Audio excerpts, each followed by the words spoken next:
menjelaskan tentang kerusakan pada komputer.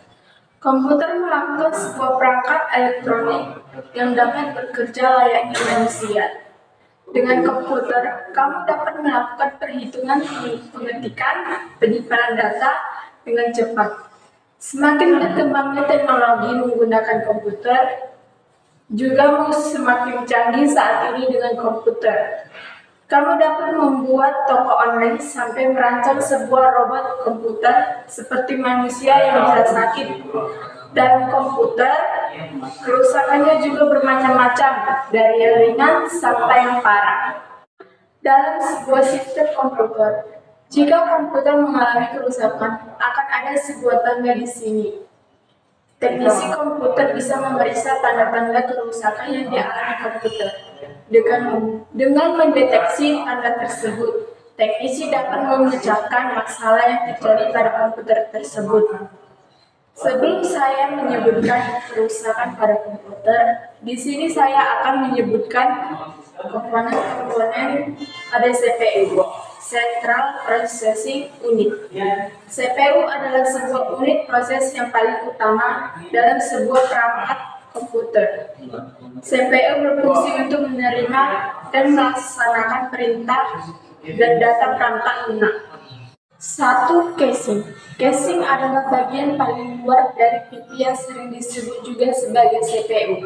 CPU ini fungsinya yaitu sebagai penutup dan tempat dudukan komponen lain, serta sebagian pelindung komponen-komponen di dalamnya dari kotoran dan debu.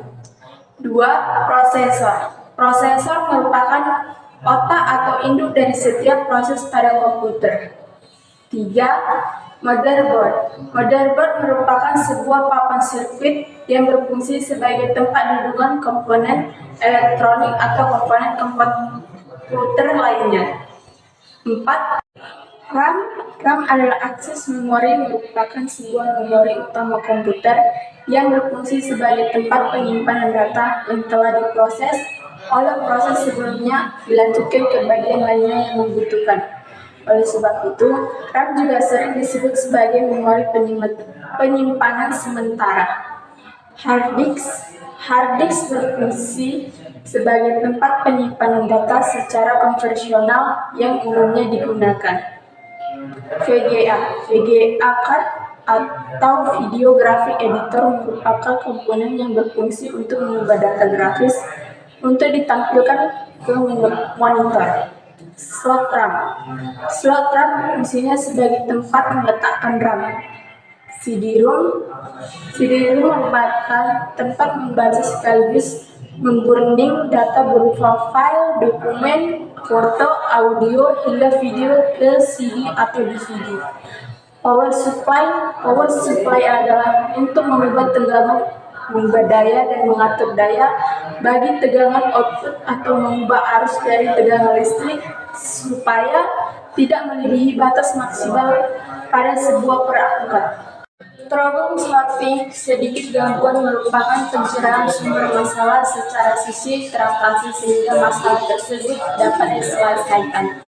Setiap komputer memiliki kerusakan-kerusakan tersendiri, dan setiap komputer yang kerusakannya sama, belum tentu penanganannya sama. Dan di sini terdapat 3 macam kerusakan komputer. 1. Major failure. Major failure adalah kerusakan saat memulai, biasa disebut gagal start atau gagal memulai. Cara mencegah kerusakan pada major failure: 1.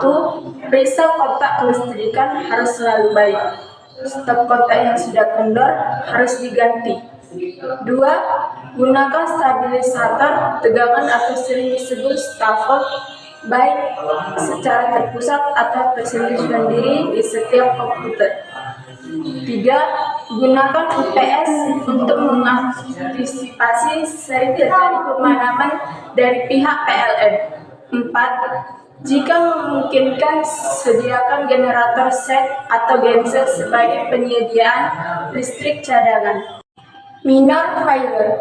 Minor failure adalah kerusakan pada komputer yang menyebabkan komputer menyala namun tidak stabil. Ciri-cirinya hampir terhidup namun layar tidak tampil atau kemudian layarnya terdapat tulisan no signal.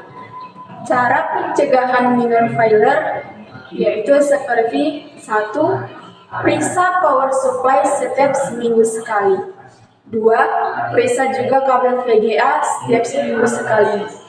3. Jangan membawa makanan dan minuman ke dalam ruangan komputer atau laboratorium. 4. Jangan membawa rokok di dalam ruangan laboratorium. 5. Jangan menggunakan karpet sebagai alas atau lantai ruang laboratorium karena selalu menyimpan debu karpet juga, menghasilkan debu atau kotoran berupa potongan serbet karpet. 6. Bersihkan debu-debu melekat di meja, kursi, lantai, serta tempat-tempat lain. Dalam ruangan terdapat meletakkan komputer atau laboratorium. 7.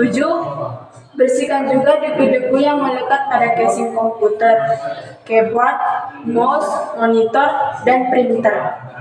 8. Gunakan penyedot debu dalam membersihkan debu.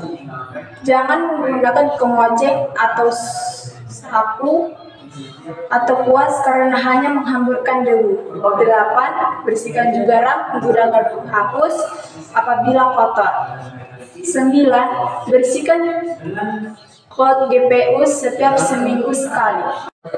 3. Objective viral. Objective viral adalah kerusakan pada komputer yang bercirikan berformat tidak maksimal atau istilahnya kadang komputer mau hidup, kadang tidak hidup. Kerusakan seperti ini kerap kali harusnya dengan CPU overhead jam panas. Cara pencegahan objective viral: 1. Cooling fan atau kipas apakah masih berjalan? Jika bisa, periksa pada sebulan sekali. 2. Periksa pasta apakah masih ada. Jika sudah tidak ada, buat pasta baru atau mengeras diganti ke pasta baru. Jika bisa, periksa pasta sebulan sekali. 3. Periksa CPU apakah berabu atau kotor. Jika bisa, akan memeriksanya sebulan sekali. Periksa dan bersihkan komponen-komponen pada komputer Anda. Bersihkan komputer secara berkala akan membuatnya bekerja optimal dan lancar, sehingga mencegah adanya dari biaya perbaikan yang mahal. Nah, di sini saya telah menjelaskan tentang kerusakan pada komputer. Semoga bermanfaat bagi teman-teman semua yang menonton. Saya pamit undur diri. Terima kasih. Bye-bye.